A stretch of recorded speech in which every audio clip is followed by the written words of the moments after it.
शिक्षक साथियों नमस्कार। स्वागत है आप सभी का एक बार फिर से आपके अपने यूट्यूब चैनल पर। साथियों, आज हमारे कुछ एक शिक्षक साथियों ने यह जानना चाहा कि उच्चतम न्यायालय में जो टीईटी अनिवार्यता के संबंध में पुनर्विचार याचिकाएं दाखिल की गई हैं, उन पुनर्विचार याचिकाओं की सुनवाई क्यों नहीं हो रही है और केस की लिस्टिंग अभी क्यों नहीं किया जा रहा है। तो शिक्षक साथियों, आपको बता दें कि जो भी पुनर्विचार याचिकाएं चाहे उत्तर प्रदेश राज्य सरकार की तरफ से दाखिल की गई हो या किसी अन्य राज्य सरकार की तरफ से दाखिल की गई हो या फिर स्वतंत्र रूप से जो हमारे अन्य शिक्षक संगठनों ने भी अपनी पुनर्विचार याचिकाएं दाखिल की थी, शिक्षक साथियों, सबकी पुनर्विचार याचिकाएं तो वहां पर पहुंच गई हैं, लेकिन शिक्षक साथियों, अभी भी बहुत सारी ऐसी पुनर्विचार याचिकाएं हैं जिसमें छोटी छोटी त्रुटियां देखने को मिल रही हैं, छोटी छोटी कमियां देखने को मिल रही हैं। शिक्षक साथियों, सुप्रीम कोर्ट ने सारे केसेस को एक साथ बंच कर दिया है। सारी पुनर्विचार याचिकाएं एक साथ बंच कर दी गई हैं। तो शिक्षक साथियों, जब तक इन सभी पुनर्विचार याचिकाओं की जो कमियां हैं, जो त्रुटियां हैं, उसे दूर नहीं कर लिया जाएगा, तब तक आप देखिएगा कि सुप्रीम कोर्ट में टीईटी अनिवार्यता से संबंधित जो भी पुनर्विचार याचिकाएं हैं, उसकी लिस्टिंग नहीं हो पाएगी, उसकी सुनवाई भी नहीं हो पाएगी। शिक्षक साथियों, 1 सितंबर 2025 को सुप्रीम कोर्ट ने यह आदेश दिया कि हमारे ऐसे शिक्षक जो नॉन टेट हैं, उन्हें 2 साल के अंदर टीईटी पास करना अनिवार्य होगा, अन्यथा की स्थिति में उन्हें जबरिया रिटायर कर दिया जाएगा। और इसके साथ ही सुप्रीम कोर्ट ने यह भी कहा कि प्रमोशन के लिए भी सभी को टीईटी पास करना अनिवार्य होगा। इसके बाद साथियों, आपको बता दें कि पुनर्विचार याचिकाओं को दाखिल करने की एक होड़ सी लग गई थी।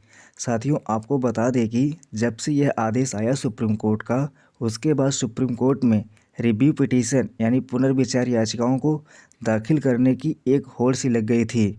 शिक्षक साथियों, पुनर्विचार याचिकाओं में आपने देखा होगा कि राज्य सरकारों की तरफ से जो पुनर्विचार याचिकाएं दाखिल की गई थी, उसमें भी कहीं कुछ कमियां रह गई थी, जिसकी वजह से इतना लंबा समय खींचा।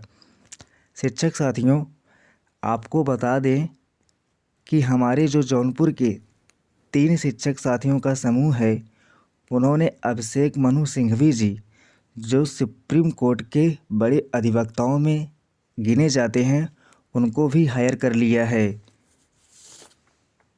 यानी जौनपुर को हमारे जौनपुर ज़िले के जो 3 शिक्षक संगठन हैं, शिक्षक संगठन के जो 3 हमारे शिक्षक साथी हैं, उन्होंने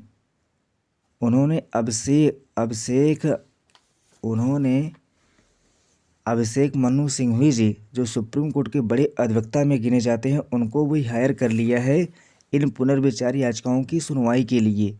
तो साथियों, हम आपको बताना चाहते हैं कि जौनपुर के जो हमारे शिक्षक साथी हैं, बघेल जी लोग, उनकी तरफ से अभिषेक मनु सिंघवी जी को हायर कर लिया गया है।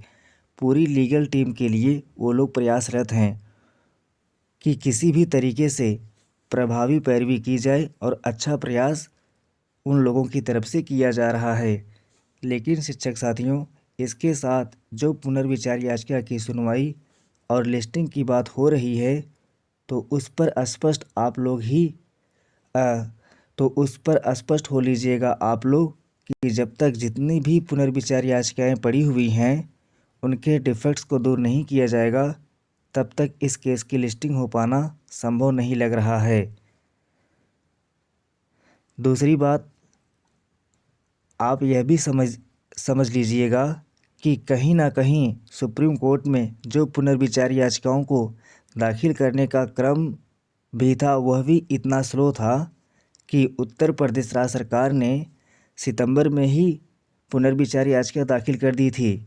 इसके बाद आपने देखा होगा पश्चिम बंगाल, केरल और अन्य राज्य सरकारें बहुत लेट आकर के पुनर्विचार याचिकाएं दाखिल की और उनका जो स्टेटस है अभी तक पेंडिंग है, उनमें डिफेक्ट्स शो हो रहे हैं। तो शिक्षक साथियों, जब तक इन सभी पुनर्विचार याचिकाओं के डिफेक्ट्स दूर नहीं कर लिए जाते, तब तक किसी भी केस की लिस्टिंग प्रक्रिया फाइनल नहीं होगी। लेकिन शिक्षक साथियों, एक उम्मीद यह बन रही है कि आगामी 10 से 15 दिनों के बीच संभव इस केस की लिस्टिंग हो जाएगी, संभवतः इस केस की लिस्टिंग हो जाएगी और सुनवाई की प्रक्रिया आगे बढ़ सकती है। तो शिक्षक साथियों, निश्चित रूप से हमें यह उम्मीद है कि सुप्रीम कोर्ट में जो 1 सितंबर 2025 का आदेश आया है, उस पर सुप्रीम कोर्ट कुछ सकारात्मक पुनर्विचार करेगा और आप सभी पीड़ित शिक्षकों को इससे राहत देने का काम करेगा। तो शिक्षक साथियों, यही कुछ अपडेट्स थे जो आप सभी के साथ साझा करना चाहते थे। तो शिक्षक साथियों, आज के वीडियो में बस इतना ही। मिलते हैं नेक्स्ट वीडियो में, तब तक के लिए धन्यवाद।